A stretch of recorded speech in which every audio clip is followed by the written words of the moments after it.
you want to create a new design, you click on this icon up here, My Designs, and you can see there's a new design button. Name your design, and this time it's Bagtag 2, and we're going to start from a similar way. So this time I'm going to drag a cylinder on, and I'm going to click on the dimensioning handles, and 20 by 20 is great. I want to change the height to 5 millimeters. Then I want to bring in a box. I wanted to dimension the box. I want the length to be 80. And then I want the height to be 5. I'm now going to move the red box around until it lines up with my circle. And I'm going to use the arrow keys on my keyboard to help me fine tune that. And once I'm happy with the position, just check it from a few different angles. That looks good. Select both of them. Go to group. And now I have a piece that is 20 by 90 in total. I'm going to bring in a box, click on the object. I want the width to be less than 20, so I'm going to make it 18. And I want the length to be less than 80, so I'm going to make it 78. I also want to pull the whole box, it's going to create a hole, up so it's 1 millimeter or 2 off the base. Now the width here is 3 millimeters, so if I grab this arrow here, I've brought it up 1 millimeter, I want to bring it up another millimeter, so it's 2 millimeters off the bottom. I'm now going to position it so it's directly over the top of the piece I've already made. So again, I can use the arrow keys to check it from a few angles to position it, and just rotate it around. So that looks even to me, and that looks even, and I'm pretty happy with that. Select them both and group them. I should now have a box, a base plate that's got a little dent in it, and it's a 2 millimeter dent. If you didn't want to do 2 millimeter dent, you could undo that, and we can bring this up another millimeter.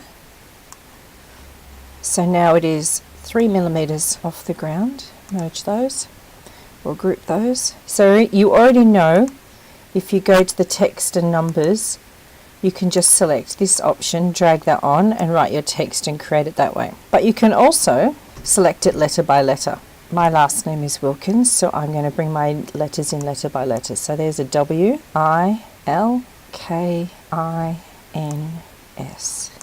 I want these letters to be around about the same height as the base plate. My base plate is 5 millimeters high, so I'm going to make sure this is 4 is okay for that one.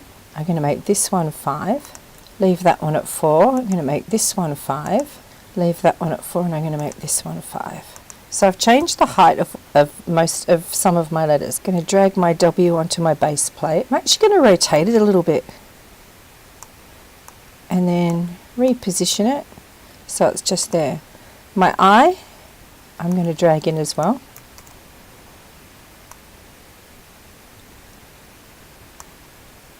And I'm going to reposition it as well and just slightly rotate it. My L, I'm going to bring in.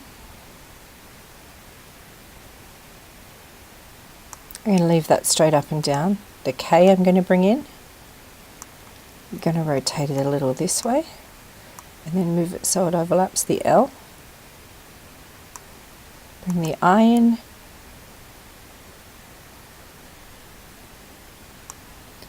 Bring the N in. If you go wrong, just Control Z to undo. Rotate that as well. And the S. Now they're a little bit too far this way, so I'm going to select, I've got the S selected, I'm going to hold the Shift key down and select my other letters. I have all my letters selected but not the base plate.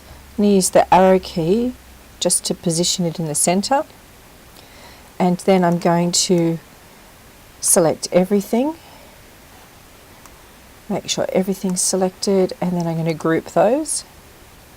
And then if you use the rotation, you should be able to see that some of your letters are raised up and some of them are dropped down. I'm now going to put a hole over here for my keyring to go through. So I go back to my drop down menu and choose basic shapes. I want a cylinder that's a hole. I'm going to drag it into around about here. I am going to click on one of the, actually I'm going to rotate it a little bit first. Click on one of the corners. I'm going to make it 3, enter, by 3, enter.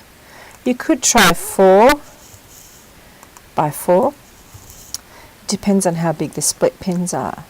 Now I'm going to use the arrow key to move my hole into position. So I want to bring it down to here and then bring it here. I want to check it from the top view. It needs to come down a little bit like that. Nope, that's good. That looks centered. It's not too close to the edge, so it won't break. Again, I'm going to select everything and group it. And now I have a completed keyring.